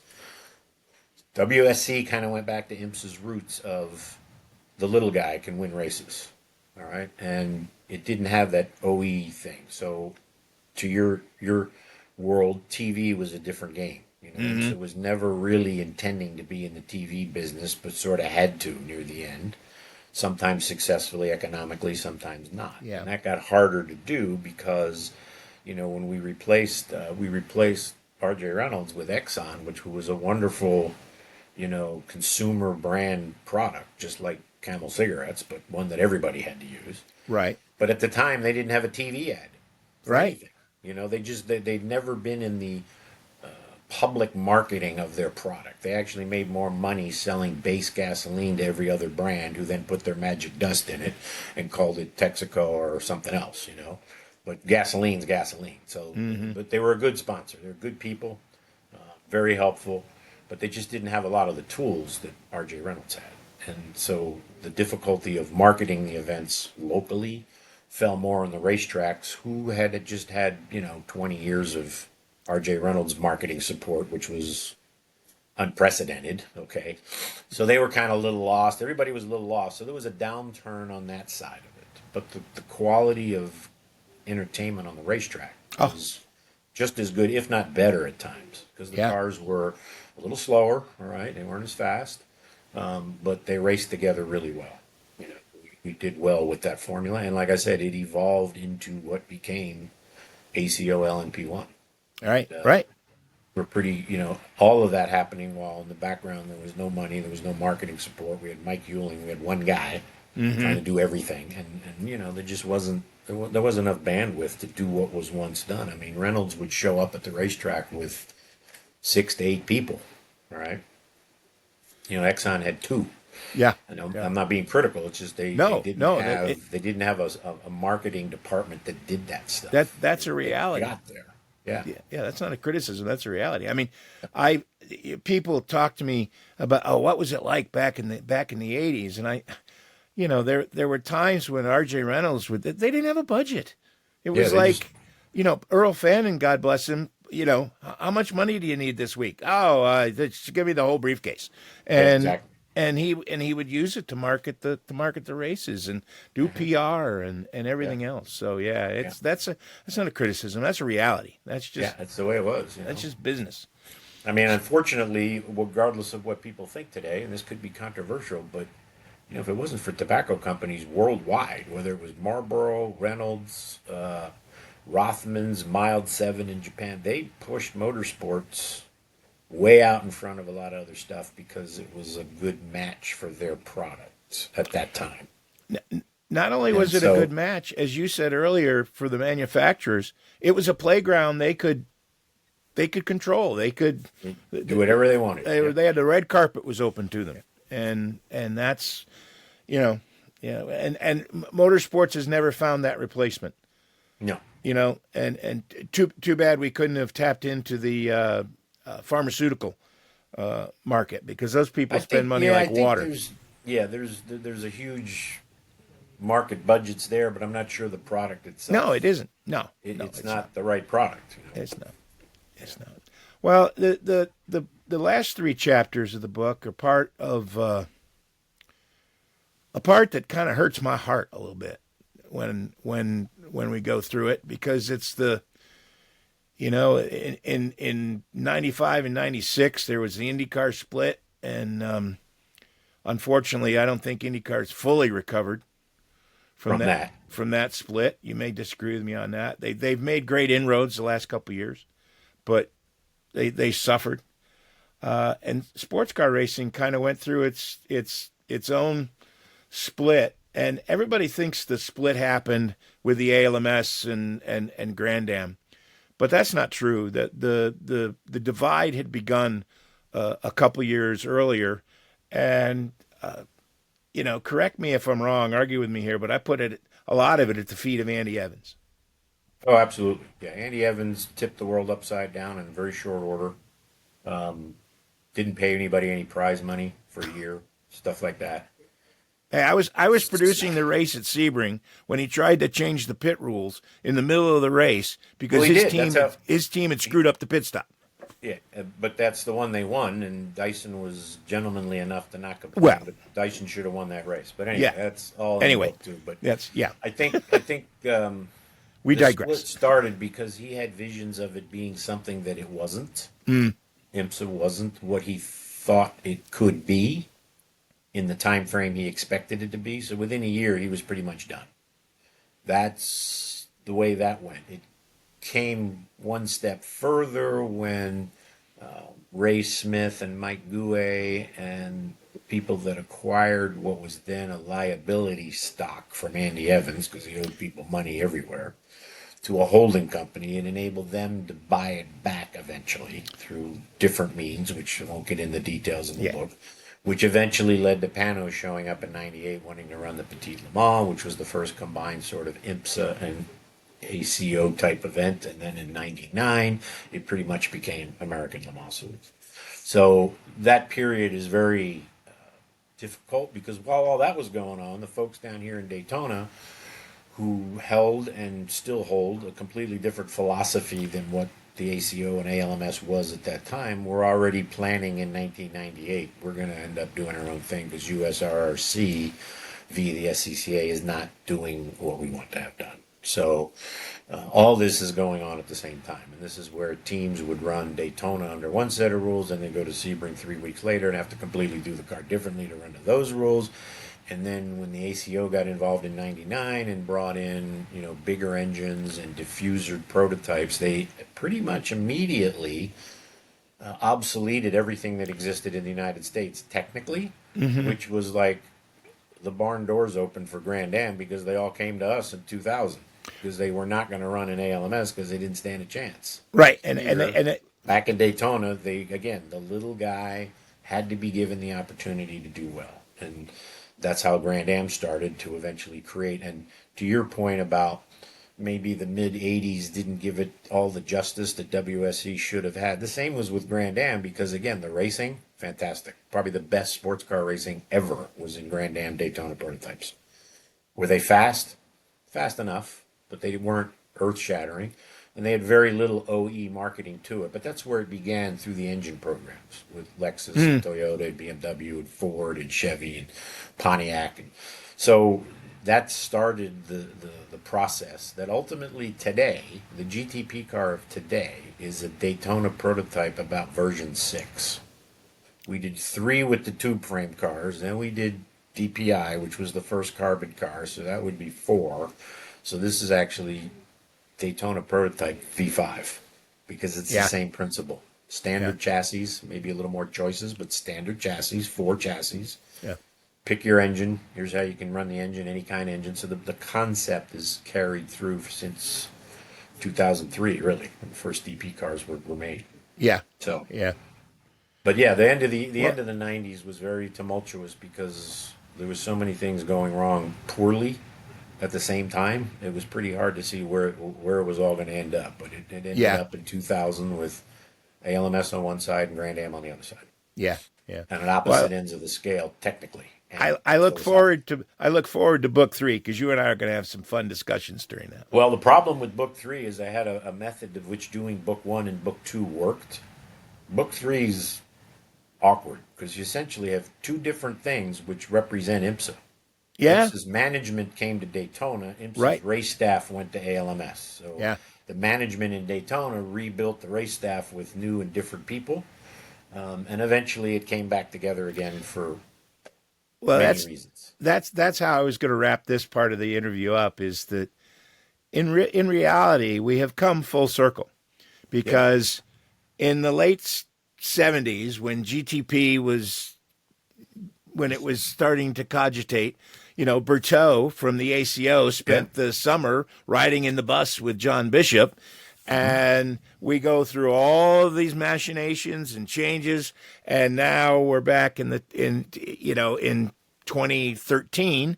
The merger happens, and within a couple years, we have DPI, we have LMP2, the Daytona prototype. We have all of these, and we're back in bed with the ACO, and it's bigger than better than ever. Yeah, well, it's not. If you read in the 69, 89, there were numerous attempts in that time frame to try and make that happen. Sure. Right up to 92, which is in the new book, when the Japanese the Group C cars were invited to Daytona. Right. And they won not because they were better or faster. They just won because everything else broke, which back in those days was kind of the norm. They didn't run like they do now. Yeah. It's full circle, but in reality, there's never been, as I mentioned earlier, JSPC, the Japanese had a prototype series. Yeah. North America had one, and pretty much Europe had one. And they were never, ever the same because they had to serve different marketing results in each of these parts of the world. And I think that still exists. Yeah. No offense. Yeah. IMSA would never go to Bahrain to go race. It's just not our game, okay? No. We really don't need to go anywhere outside of our country because it's based on business and companies based in this marketplace. Right. And that's what we do. Well, Mark, it's a fantastic second book. Like I said, I look forward to the third one coming out. Thanks for taking the time to join us here on the Historic Racing News Podcast. You're very welcome. Thanks for having me. And don't hold your breath on the third one. It takes a long time to make one of them things happen, let me tell you. It's just things like finding photos and stuff from people that aren't around anymore, or it's a task, and I'm really pleased that at least I've been part of leaving a little bit of the story out there for people to know about that. Like even in the first one, if you read, the discussions with Porsche, the 956, the 962, the ACO and us, and all what went on behind the scenes to explain why we did what we did or what happened. So next one will be interesting too, but the second one's pretty juicy. Yeah, I'll say. It's pretty juicy. You're listening to the Historic Racing News Podcast. It's strange how, I said at the top of the show that this is a June edition of the Historic Racing News show because obviously it's Le Mans. And for most people who are ardent Le Mans fans, and if you're not, why not? What's wrong with you? That if you talk about Jaguar, you talk about Silk Cut and the Silk Cut Jags and everything goes with it. But obviously, there was a very significant part of that TWR story which happened in the US, and that it was a kind of different world, wasn't it? Oh, very much so. The racetracks were different. That was one of the big things that I always used to chuckle about when teams would come over from Europe who were very successful and struggle on the American racetracks because they were so bumpy and everything else. But the other thing that you would see is you would see them revel in kind of the laid back atmosphere of the paddock and how things were, yes, they were competitive, but there was a bigger sense of camaraderie and that sort of stuff. And that's why it was an interesting time, as Mark talked about.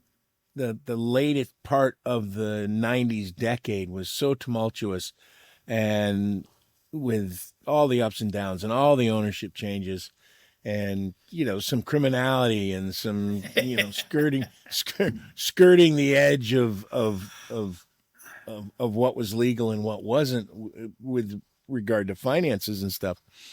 But yeah, it was always a paddock that until about 97 was very much a lot of camaraderie, and then it started to get a little dicey. And then of course the split happened in 99 when the American Le Mans Series started, and then Grand Am started in 2000 or 2001. Interesting. Mark's gonna have another book. He wants to do a third book that will chronicle the split. He's afraid, as he said, that's going to take a long time because getting all the parties involved. It's one thing to write two books about a series and a sanctioning body when everybody was pulling in the same direction.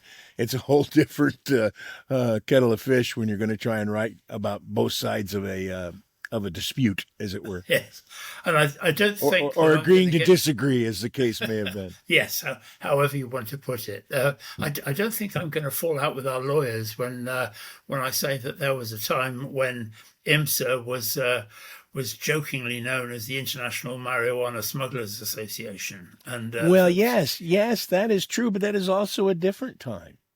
Yeah, that was much earlier. That was much earlier. But it's just another. I am soaked again when we had a whole series of races when it was rainy.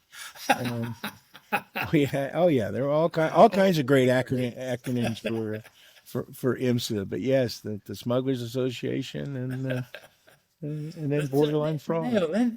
In this book, which I love the fact that you've called it On the Prowl, you talk about all the influences that came together to create those Silk Cut Jaguars, but Mark Raffauf's IMSA was running what, to all intents and purposes, was that parallel series. There were lots and lots of similarities, and certainly to somebody like me who is not an engineer, the cars appeared very similar.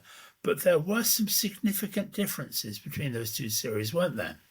There were, yeah. And Mark, I have his book, and it's a fantastic read. And he was such a key part of what was happening in IMSA at the time and making GTP so successful. Arguably, IMSA GTP was more successful than Group C. The crowds that came to see the racing, the diversity of cars that were involved, and for the period of time that there was significant levels of competition within IMSA, it was probably at a higher level than you saw in Group C. And I think a lot of credit for that goes to Mark and the technical team there by putting together a set of regulations that really look to equalize cars as much as possible. So instead of the fuel formula that you had in Group C, it was the regulations basically would handicap based upon the engines that were used, and it would do it by weight and a few other ways. So when Jaguar indicated they wanted to come in with their Group C cars, replacing the Group 44 Tullius previous generation cars, they were fully expecting to come over with the 7-liter car that they've been running in the World Championship in 1987. And IMSA turned around and like, no, we're not going to allow that. It's like, you got to come with a 6.5-liter car. Which was quite a shock to Walkinshaw and to certainly his engine boss, Alan Scott, at Kiwi. And they were planning on reusing some of the 7-liter engines from the World Championship and just sending them over to the US. They couldn't do that.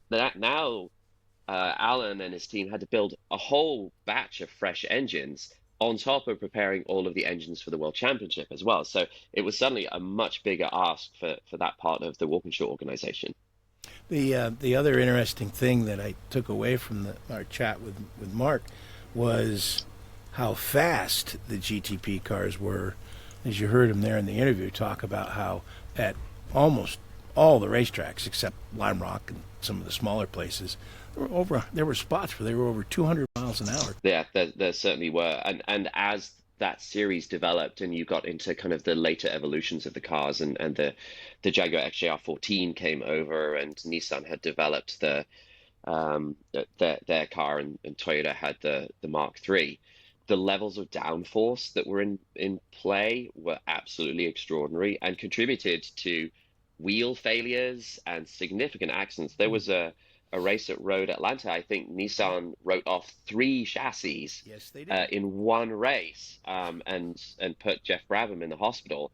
Meanwhile, in '92, two of the 3 XJR14 chassis that Walkinshaw was running in the US were written off because of wheel failures as well. One at Lime Rock and one at Road America. So yeah, incredible performance from those cars.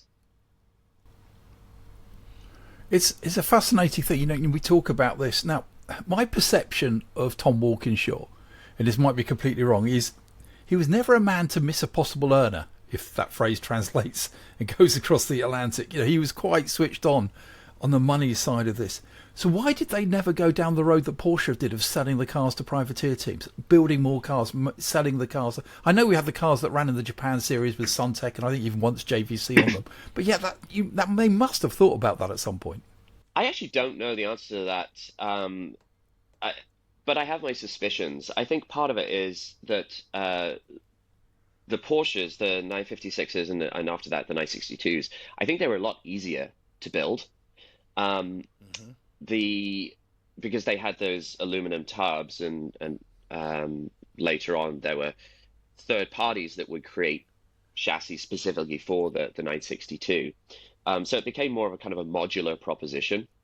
The engines were, I think, easier to deal with. You know, there were that flat 6 was more kind of well established, and it was more suited to racing anyway. You know, it was smaller, it was lighter.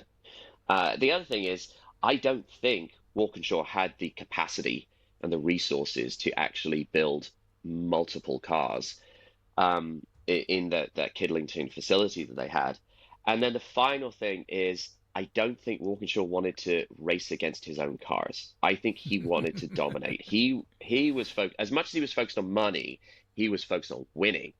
And the idea that, you know, a team like maybe Richard Lloyd's team or someone like that could switch from running Porsches to Jaguars, you know, maybe in some alternate reality that would have been the case. That would have been fun.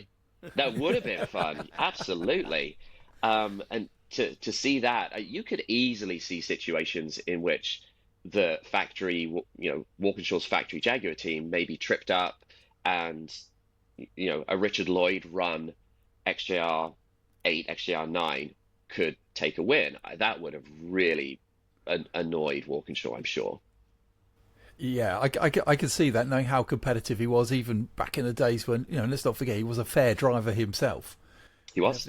But you talk doesn't about, get enough credit for that. Not at all. Sorry to interrupt. But No. Go. As I've said before on the pod, go find that video of him putting that XJS on pole at Bathurst and that lap, and that is one of the most committed laps you will ever see anyone drive.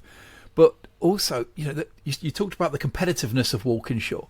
Was that really because he was very, very good at attracting very good people to that team? You mentioned Tony Southgate, Ross Brawn was involved later on, but even the driver lineup, you know, and I know some of them were there because they'd lost their F1 seat, but even so, he had good people involved and was able to attract them and keep them for a long time.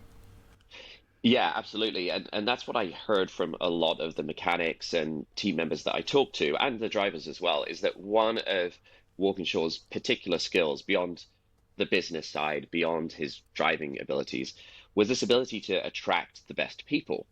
And it's interesting because there were certainly some people that worked for him that did not click with him and left fairly quickly. But the people that stuck with him, they were lifers with Walkinshaw. And had he not passed away, and had TWR not gone out of business, they would probably still be there. A lot of them have gone on to very significant senior roles outside of the Walkinshaw organization and with F1 teams these days, and other top teams. But he did manage to surround himself with really, really good people. And because of that, I think he had a reputation that drivers wanted to come race for him. When I talked to Andy Wallace, like the opportunity for Andy coming out of his F3 drives, like he'd run out of money. Like he was going up against Jan Lammers at Macau, and like wheel banging into the Lisboa corner at Macau, and told me a great story about that. But running in Formula 3 and trying to get into Formula 3000, it was just so expensive, and he didn't have a lot of money. So when the opportunity arose for him to race for a team like TWR, he grasped it with both hands because he knew that there was a chance to win for sure. And don't you think that drivers, and you find this across all sports, these guys with the big personality, if you can get along with them, if you tend to be a lifer, whether it be a coach in a stick and ball sport. You know, you hear about some of these guys that were so successful, and some people, he was an irascible old guy. Well, the players just absolutely love him. Any racing driver, he just wants to have a competitive piece of equipment that he knows is not going to break under him and he's going to be safe in. And boy, Walkinshaw sure could deliver that. He certainly could, yeah. And that's why you saw just the string of wonderful drivers who maybe didn't get the opportunities that they wanted in Formula One, for example. You look at people like John Nielsen and even some of the guys that didn't race so long for TWR, like Price Cobb, just fantastic drivers. Davy Jones. I talked to all of those guys for the book, and it was clear that they had that competitive drive. They just wanted to win, and they knew that the TWR team could deliver that. It's as you say, fascinating era, and Group C was huge. Paul said earlier, I can remember being there in the late 80s, and we were always being told there was 100,000 Brits had made the journey, to support the team and everything. And there were lots of T-shirts sold. There were lots of Jaguar flags sold. Did ultimately this sell cars for Jaguar themselves? Did they get? Did they get something out of this? I think they probably did, because it was a brand building exercise, as a lot of these manufacturer racing programs are, even to this day. But I think it helped them because at the time, they had the new XJ6 that was coming out, the XJ40 as it was codenamed, and it was a pretty terrible car. The engineering around that car was questionable at best, and it was designed in a way that was really difficult to manufacture, and it would, when they came to manufacture it, they were trying to put wiring into places where sheet metal would cut the wires if it went over too many bumps. And for every car that was sold, every one of those cars that was sold in the US in the first year, there was something like 4 tow claims were made with Jaguar, because Jaguar provided free towing as part of the warranty package, and there was an average of 4 tows per car sold in that first year. Per car, yeah. Extraordinary. Fire. Yeah, so they were up against this perception of being a brand that had unreliable cars. So whatever they could do to kind of offset how people felt about Jaguar as a brand was really important to them. And I tell you what, winning at Le Mans, not just once, but doing it twice, really, really did help. Staying on the street cars for a moment, how could somebody that gets the XJS so right get the XJ6 so wrong? Yeah, there's a fairly straightforward answer to that, Jim, which is that they are 2 entirely separate cars. So the XJS was built on the old XJ6 platform, and I think most people would agree that platform was a very good car, and a lot of people have very fond memories and good feelings towards the Series 1, Series 2, Series 3 XJ6s. The XJ40 was an entirely fresh design, and so you had Jaguar's head of engineering at the time, who was Jim Randall. This was a guy who was known for being a very solid engineer, but he had 200 engineers working for him to try and build a car from scratch. Like BMW had 200 engineers working just on a single model at the same time. And poor old Jim, he was trying to put this new car together and then turn it over to the manufacturing side. And Egan would ask questions of Randall, and Randall apparently had this talent for being able to really obfuscate the facts and kind of confuse Egan. And so when Egan was asking questions about reliability, Randall would be able to kind of talk his way around it.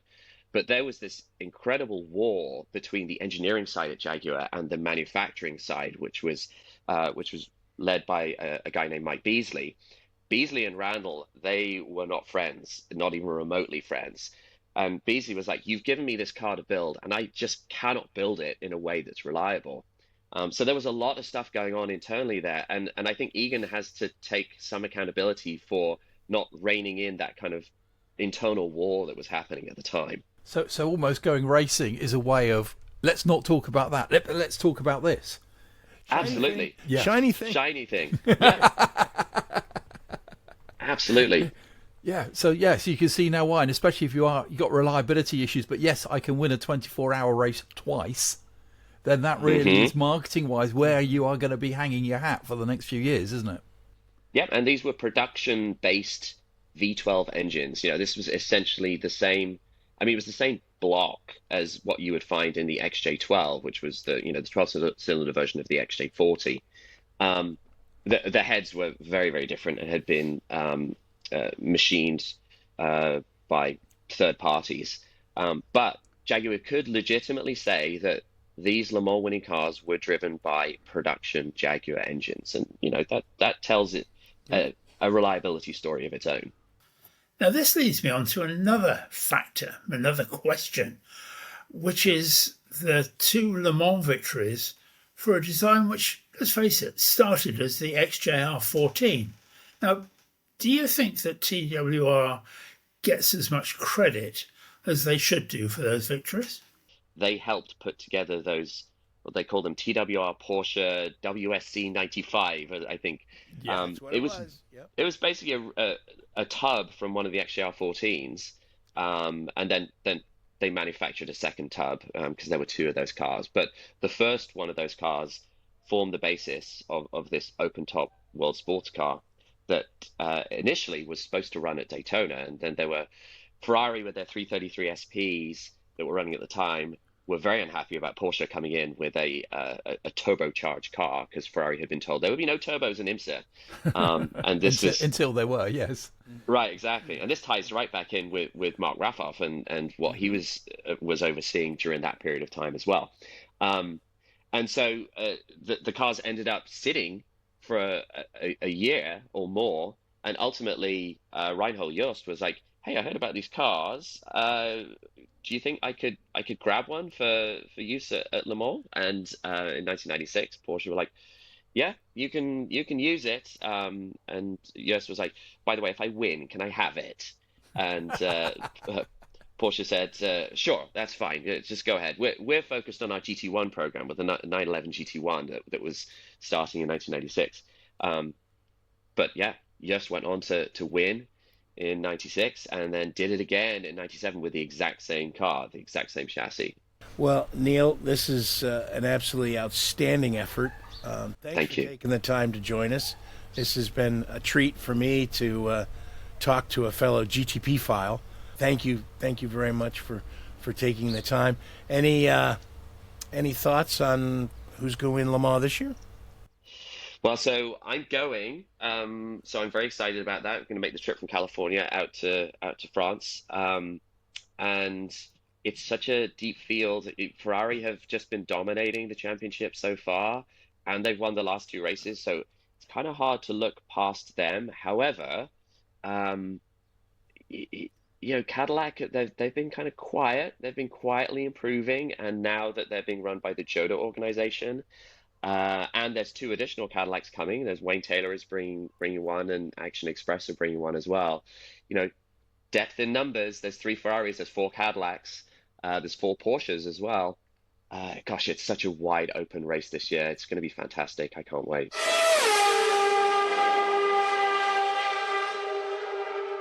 Well, that's it for the June version of the Historic Racing News podcast. A special thank you to all of our guests, Mark Raffauf, Robin Donovan, Derek Bell, and our studio guest, Neil Smith.